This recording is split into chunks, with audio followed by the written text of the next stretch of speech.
Hello बच्चों। तो आज जो हम विषय करने वाले हैं वो है अवतल दर्पण में प्रतिबिंब बनाना।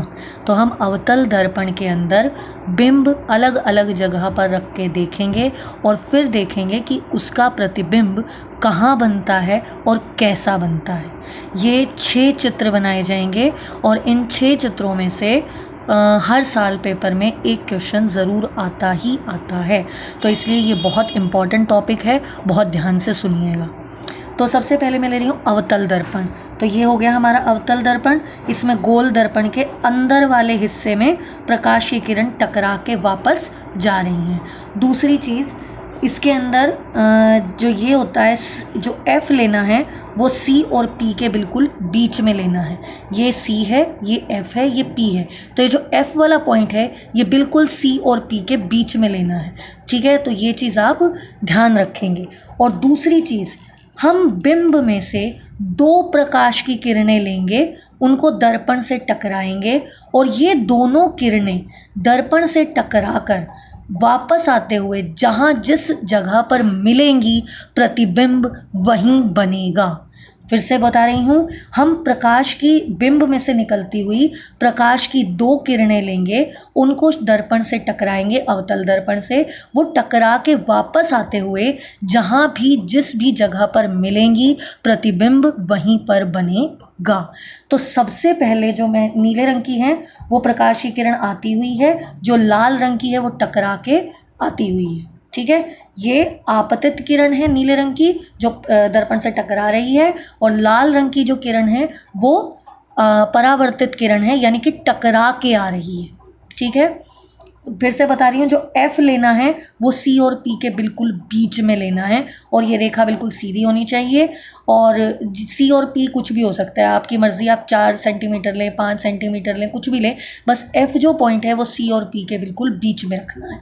तो अब सबसे पहले मैं ले रही हूँ, जो बिंब है वो अनंत पर है। बिंब यानी जिस चीज़ की छवि या जिस चीज़ का छाया हमें इसके अंदर बनानी है। मान लो मैं दर्पण के आगे अगर पेन रख देती हूँ तो पेन क्या है, बिंब है, और इसकी जो छवि बनेगी दर्पण के अंदर वो इसका प्रतिबिंब होगी।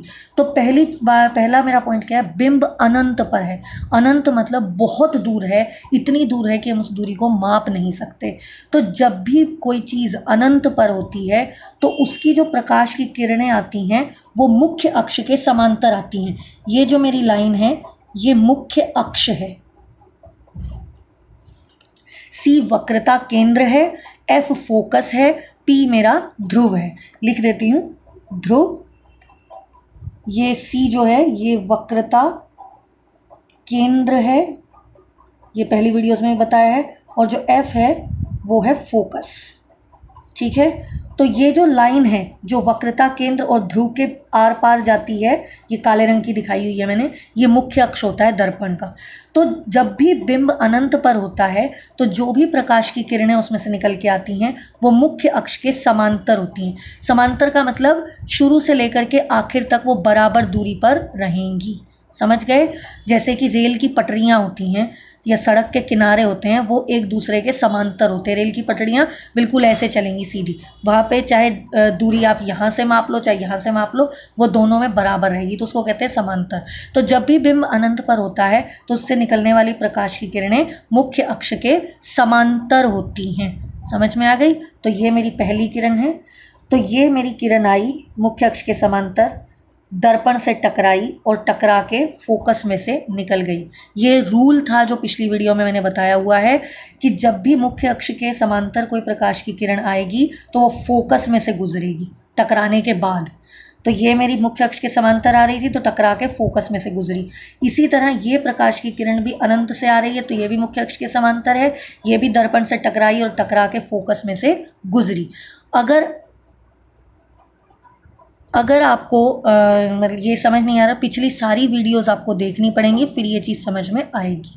तो प्रकाश की किरणें आई और टकरा के दोनों ही किरणें फोकस में से गुजरी हैं।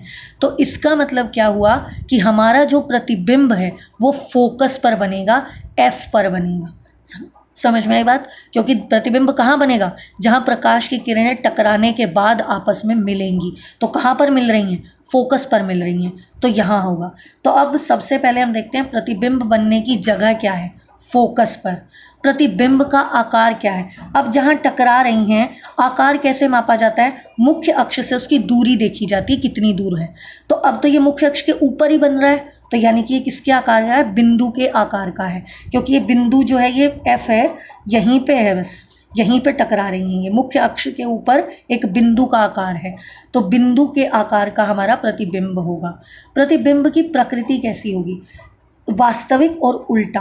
वास्तविक का मतलब क्या है? जिस तरफ बिंब है, प्रकाश की किरणें इस तरफ आ रही हैं, तो दर्पण के इस तरफ में बिंब है, तो जिस तरफ बिंब होता है अगर प्रतिबिंब भी उसी तरफ बने तो वो वास्तविक कहलाता है। तो अब देखो, ये दर्पण है, दर्पण के इस तरफ मेरा बिंब है क्योंकि प्रकाश की किरणें इसी तरफ से आ रही हैं, और जो टकरा के आया वो भी दर्पण के इसी तरफ है, तो यानी मेरा बिंब प्रतिबिंब कैसा हुआ? वास्तविक, क्योंकि ये उसी तरफ है दर्पण के जिस तरफ बिंब था, तो वास्तविक है। और वैसे दिखाई नहीं दे रहा है सीधा है कि उल्टा है, लेकिन हम इसको उल्टा ही मान के चलते हैं।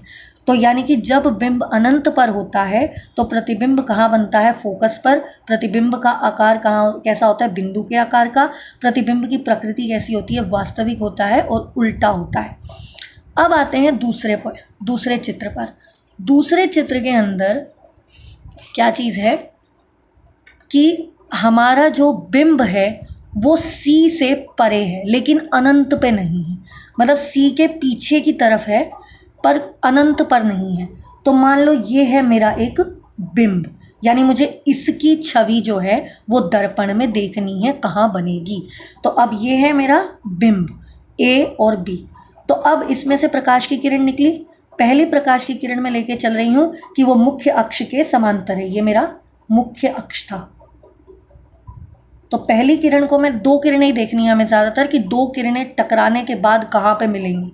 तो पहली किरण जो मैंने ली प्रकाश की, वो मुख्य अक्ष के समांतर ली, तो ये आई, दर्पण से टकराई और टकरा के इस फोकस में से गुजर गई, क्योंकि ये रूल है, मुख्य अक्ष के समांतर जो एक प्रकाश की किरण आएगी वो फोकस में से गुजरेगी। दूसरा रूल क्या कहता है कि जब भी प्रकाश की किरण बिंब से निकलती हुई वक्रता केंद्र में से गुजरेगी तो वो टकराने के बाद वापस भी वक्रता केंद्र में से ही आएगी। तो यानी कि अब मैं बिंब में से दूसरी किरण ले रही हूँ जो वक्रता केंद्र में से गुजर रही है, दर्पण से टकरा रही है और टकरा के वापस उसी रास्ते से जा रही है। ये भी रूल है जो पिछली वीडियो में बताया हुआ है, तो पिछली सारी वीडियोस प्लीज़ देख लो प्रकाश के परावर्तन की, तो तुम्हें ये सारी चीज़ें समझ में आ जाएंगी। ये एक पेपर में ज़रूर आता है। तो पहली किरण आई, टकराई, फोकस में से गुजरी, दूसरी किरण आई, वक्रता केंद्र में से गुजरी और वापस भी उसी में से गई। तो अब ये दो ये टकराने के बाद और ये टकराने के बाद कहाँ मिल रही है? यहाँ, इस पॉइंट पे, ये देखो इस पॉइंट पे मिल रही है ना दोनों रेखाएं। टकराने के बाद देखना कहाँ मिल रही हैं, तो टकराने के बाद यहाँ मिल रही हैं, ठीक है। तो अब ये कैसी कहाँ है? C और F के बीच में कहीं पर है, समझ में आई बात? तो प्रतिबिंब बनने की जगह कहाँ है? C और F के बीच में, C और F के बीच में बन रहा है। अब प्रतिबिंब का आकार देखो, अब आकार तुम देख सकते हो कि ये तो इतना बड़ा था और ये कितना है? ये छोटा है, तो यानी कि प्रतिबिंब का आकार कैसा है? छोटा है। अब प्रतिबिंब की प्रकृति देखनी है, वास्तविक और उल्टा। जैसे कि तुम देख रहे हो बिंब जो था वो दर्पण के इस तरफ है और प्रतिबिंब भी दर्पण के इसी तरफ बना है, तो यानी कि वास्तविक है। अब ये तो मुख्य अक्ष से इस तरफ में था और जो प्रतिबिंब बना है वो मुख्य अक्ष से नीचे की ओर बना है, तो इसलिए कैसा प्रतिबिंब है? उल्टा। तो ये चीज़ समझ में आई। जब हमने बिंब को C से परे रखा तो उसमें से दो प्रकाश की किरणें गुजरी, एक मुख्य अक्ष के समांतर और दूसरी वक्रता केंद्र में से। तो मुख्य अक्ष के जो समांतर थी वो टकरा के फोकस में से गुजरी और जो वक्रता केंद्र में से गुजरी वो वापस भी वक्रता केंद्र में से ही गई। तो ये दोनों किरणें टकराने के बाद कहाँ मिली? इस पॉइंट पे मिली जो कि था C और F के बीच में, तो यही मेरा प्रतिबिंब बना। तो प्रतिबिंब कहाँ बना? C और F के बीच में। प्रतिबिंब का आकार कैसा था? छोटा बिंब से। प्रतिबिंब की प्रकृति कैसी थी? वास्तविक था क्योंकि उसी तरफ बना है। उल्टा था क्योंकि ये इससे उल्टी तरफ बना, ठीक है। तो जब भी C से परे होता है तो ये चीज़ें होती हैं, ये लिखनी है आपको, ये तीनों पॉइंट हर बार। अब अगला जो मेरा चित्र आता है वो है ये, जहाँ बिंब मेरा C पर है। ये मेरा C पॉइंट था। मैं फिर दोहरा रही हूँ कि जो F पॉइंट लेना है वो C और P के बिल्कुल बीच में लेना है, यहाँ पर मुख्य अक्ष पे। तो ये फिर मेरा मुख्य अक्ष है और यहाँ पे C के ऊपर मेरा बिंब रखा था। तो फिर से वही हुआ, मैंने एक प्रकाशीय किरण इसमें से निकाली जो मुख्य अक्ष के समांतर थी, जो टकराने के बाद F से गुजरी। ये मेरा F है यहाँ पर। तो टकराने के बाद F से गुजरी। अब दूसरी प्रकाश की किरण जो थी, अब मैं C में से तो गुजार नहीं सकती क्योंकि तो C के ऊपर ही खड़ा है। तो अब मैं तीसरा रूल लगाऊंगी, और तीसरा रूल क्या लगेगा कि जब भी प्रकाश की किरण फोकस से गुजरती है तो वो टकरा के आने के बाद मुख्य अक्ष के समांतर होती है। देखो ये दोनों रूल उल्टे हैं। अगर प्रकाश की किरण मुख्य अक्ष के समांतर जा रही है तो टकराने के बाद वो फोकस में से गुजरेगी। अगर प्रतिबिंब से किरण फोकस में से गुजर रही है तो टकराने के बाद समांतर हो जाएगी। समांतर है तो फोकस में से गुजरेगी, अगर फोकस में से गुजर रही है तो समांतर होगी टकराने के बाद। तो यही चीज़ इसमें हुई। एक प्रकाश की किरण मुख्य अक्ष के समांतर थी, वो फोकस में से गुजरी। दूसरी किरण मैंने फोकस में से गुजार दी तो टकराने के बाद मुख्य अक्ष के समांतर हो गई। और ये टकराने के बाद वाली दोनों किरणें यानी कि परावर्तित किरणें कहाँ मिली जा करके, इस पॉइंट पे। तो और ये मेरा बन गया एक प्रतिबिंब। तो अब तुम देखो कि ये कहाँ बना, बिल्कुल C के ऊपर। तो यानी जब मेरा बिंब C पर होता है तो प्रतिबिंब भी मेरा कहाँ बनता है, C पर ही बनेगा। और प्रतिबिंब का आकार कैसा है, देखो बिल्कुल बराबर है कि नहीं, जितना ऊपर है उतना ही नीचे है, तो बिंब के बराबर बनता है। प्रतिबिंब की प्रकृति कैसी है, जिस तरफ बिंब था उसी तरफ प्रतिबिंब है, तो वास्तविक है। ये उस दिशा में था, ये नीचे की तरफ है तो उल्टा है। समझ में आया। जब C पर होता है तो प्रतिबिंब कहाँ बनता है, C पर। प्रतिबिंब का आकार का कैसा होता है, बिंब के बराबर। और प्रतिबिंब की प्रकृति कैसी होती है, वास्तविक और उल्टा होता है। तो अब मेरा अगला पॉइंट, अगले पॉइंट की अगर मैं बात करूं तो बिंब मैंने अब रखा है C और F के बीच में। अब मेरा कहाँ आ गया बिंब, C और F के बीच में आ गया। ठीक है, तो अब मैं क्या करूंगी, वही चीज़ करूंगी। पहली प्रकाश की किरण मुख्य अक्ष के समांतर ले जाते हुए फोकस में से गुजार दूंगी। ये लाल वाली किरण टकराने के बाद कहाँ से गुजरी, फोकस में से गुजरी। अब दूसरी मेरी जो किरण थी वो अब मैं F में से तो गुजारूंगी नहीं, C में से गुजारूंगी, वक्रता केंद्र में से। तो जब ये वक्रता केंद्र में से गुजरी तो टकराने के, ये वक्रता केंद्र में से गुजर के टकराई भी और वापस भी आई उसी में से, क्योंकि वक्रता केंद्र में से जो किरण गुजरती है वो टकराने के बाद वापस भी उसी रास्ते से आती है। तो ये आई, और अब ये दोनों किरणें, ये परावर्तित किरणें कहाँ मिली, इस पॉइंट पे मिली जाकर। और ये कहाँ हैं, C से परे यानी C के पीछे की ओर। समझ में आया बात। और दूसरी चीज़, प्रतिबिंब का आकार कैसा है, बड़ा है ना। देखो बिंब तो सिर्फ इतना सा था और प्रतिबिंब कितना बड़ा बना, बड़ा बना। तो प्रतिबिंब का आकार कैसा है, बड़ा। दूसरी चीज़, प्रतिबिंब की प्रकृति कैसी है, अब ये उसी तरफ बना है प्रतिबिंब जिस तरफ बिंब था दर्पण से, तो इसलिए ये कैसा होगा, वास्तविक। और बिंब इस तरफ था मुख्य अक्ष के, प्रतिबिंब नीचे की ओर है, तो कैसा है, उल्टा है। तो ये लिखा हुआ लाइन, प्रतिबिंब बनने की जगह C से परे, प्रतिबिंब का आकार बड़ा और प्रतिबिंब की प्रकृति वास्तविक और उल्टा। समझ में आई बात, ये आप देख सकते हो। ये मुख्य अक्ष के समांतर गई, फोकस में से गुजरी, ये मैंने इस वक्रता केंद्र में से गुजारी और वहीं से वापस आई। तो ये दोनों कहाँ पर मिली, इस पॉइंट पर, यहाँ पर, यानी कि जो कहाँ है, C से परे है। अब आ जाते हैं अगले पे। अगला मेरा जो पॉइंट है वो है ये। अब मेरा बिंब कहाँ पर है, F पर। ये देखो मैंने बिंब कहाँ रख दिया, F पर। ये मेरा F पॉइंट था, तो मैंने F के ऊपर क्या रख दिया, मेरा बिंब रख दिया। ये है A और ये है B। समझ में आएगा। तो जब बिंब F पर होता है तो वही चीज़ करूँगी मैं। पहली किरण मुख्य अक्ष के समांतर आई, टकराने के बाद F में से गुजर गई। दूसरी किरण मेरी टकराई और वक्रता केंद्र में से गुजरी है। ठीक है, ये वक्रता केंद्र में से गुजरी थी, टकरा के भी वापस उसी रास्ते से आएगी। तो अब क्या तुम्हें लगता है ये दो किरणें, इन दोनों को देखना ना, टकराने के बाद कहाँ मिली जाकर, क्या तुम्हें लगता है कि ये दो किरणें कहीं मिलेंगी, नहीं मिलेंगी, क्योंकि ये एक दूसरे के समांतर हैं। जैसे रेल की पटरियाँ कभी नहीं मिलती, ना आगे ना पीछे, तो इसी तरह ये किरण भी नहीं मिल सकती, क्योंकि ये एक दूसरे के समांतर हैं। तो प्रतिबिंब फिर बनेगा कहाँ, पता नहीं, कहीं जो दूर जाके बनेगा, मिल तो ये रही नहीं है कहीं पर, तो बहुत दूर जाकर बनेगा, तो उसको कहेंगे हम अनंत पर बना है। प्रतिबिंब का आकार कैसा होगा, बहुत बड़ा होगा, बहुत बड़ा। और प्रतिबिंब की प्रकृति कैसी है? अब देखो, जिस दर्पण के जिस तरफ बिंब था उसी तरफ प्रतिबिंब बना है तो वास्तविक है। बिंब ऊपर की ओर था, दर्पण जो प्रतिबिंब है वो कहीं दूर जाकर के नीचे की तरफ जा रहा है, तो वो कैसा होगा? उल्टा कहलाएगा। तो जब भी बिंब F पर होता है तो प्रतिबिंब कहाँ बनता है? अनंत पर। ऐसे बनाना है कि ये दोनों रेखाएं आपस में कहीं ना मिले, मतलब बिल्कुल बराबर दूरी रखना, तभी ये कहीं नहीं मिलेंगी। ठीक है। अब प्रतिबिंब का आकार कैसा होगा? बहुत बड़ा। प्रतिबिंब की प्रकृति कैसी होगी? वास्तविक, और वो उल्टा होगा। अब उसके बाद आते हैं अगले और आखिरी पर, इस पे अवतल दर्पण के अंदर प्रतिबिंब बिंब अब मैंने कहाँ रखा? F और P के बीच में। ये मेरा F पॉइंट था, ये मेरा P पॉइंट था, इसके बीच में मैंने रखा है बिंब। फिर से वही करूंगी। ये मुख्य अक्ष के समांतर एक प्रकाश की किरण आई जो टकरा के कहाँ से गुजरी? F में से गुजरी। इसी तरह एक किरण मेरी वक्रता केंद्र में से गुजर रही है। तो अब ये और ये तो ऐसे चौड़ी हो रही हैं इस तरफ, तो ये कहीं मिल सकती हैं आगे जाके?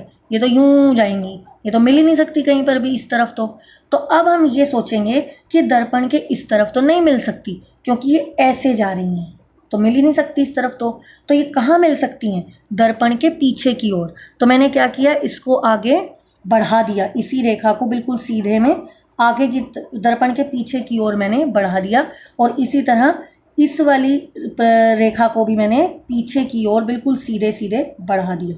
बढ़ गई, तो अब ये मिल गई ना कहीं पर, तो ये यहाँ मिली है। तो यानी कि मेरा प्रतिबिंब कहाँ बनेगा? यहाँ बनेगा। समझ में आई बात? तो अब मेरा प्रतिबिंब कहाँ बना? दर्पण के पीछे की ओर।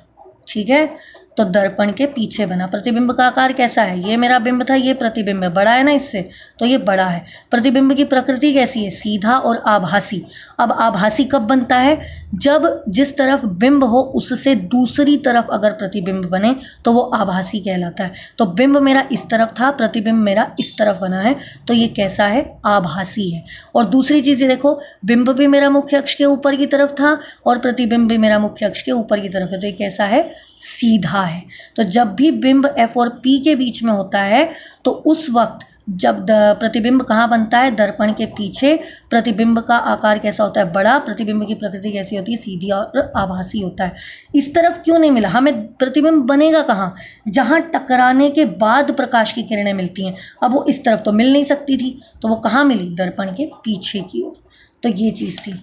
फिर से मैं जो रूल है वो बता देती हूँ कि ये मैं किस बारे में आपको पढ़ा रही थी? अवतल दर्पण में प्रतिबिंब बनाना है, यानी कि गोल दर्पण के अंदर वाले हिस्से में प्रकाश की किरणें टकरा रही हैं। और प्रतिबिंब कहाँ बनता है? जहाँ बिंब में से निकलती हुई प्रकाश की किरणें टकराने के बाद मिलती हैं। बिंब में से जो प्रकाश की किरणें आती हैं, निकल के दर्पण से टकराती हैं, और टकराने के बाद वो जहाँ मिलती हैं वहाँ प्रतिबिंब बनता है। और प्रकाश की किरणों का रूल क्या था कि जो अगर प्रकाश की किरण मुख्य अक्ष के समांतर आ रही है तो वो टकरा के फोकस में से गुजरेगी। अगर वो फोकस में से गुजर रही है तो टकराने के बाद समांतर हो जाएगी, और अगर वक्रता केंद्र में से गुजर रही है तो वो लौट के भी वक्रता केंद्र में से ही गुजरेगी। तो 3 नियम थे। अगर मुख्य अक्ष के समांतर है तो फोकस में से गुजरेगी टकराने के बाद, अगर फोकस में से गुजर रही है तो टकराने के बाद मुख्य अक्ष के समांतर होगी, अगर वक्रता केंद्र में से गुजर रही है तो टकराने के बाद भी उसी में से गुजरेगी। तो इसको नहीं छेड़ना, ठीक है। तो हर बार ये 6 जो चित्र हैं ये अपनी कॉपी में बना लेना और ये लिख लेना। ये सारी चीज़ें तुम्हें उसके अंदर लिखनी है प्रतिबिंब बनने की जगह। और एक और मेन बात बार बार बता रही हूँ मैं कि जो F लेना है वो C और P के बिल्कुल बीच में लेना है, ठीक है। और ये जो लाइन लेनी है मुख्य अक्ष वो C और P में से गुजरती हुई होनी चाहिए, आर पार निकल जाए। समझ में आ गई? और ये जो वो है C कितना लेना है, तुम इस प्रकार को ऐसे खोलोगे, एक पॉइंट पे रखोगे और फिर इसको ऐसे गोला बना दोगे, आधा गोला।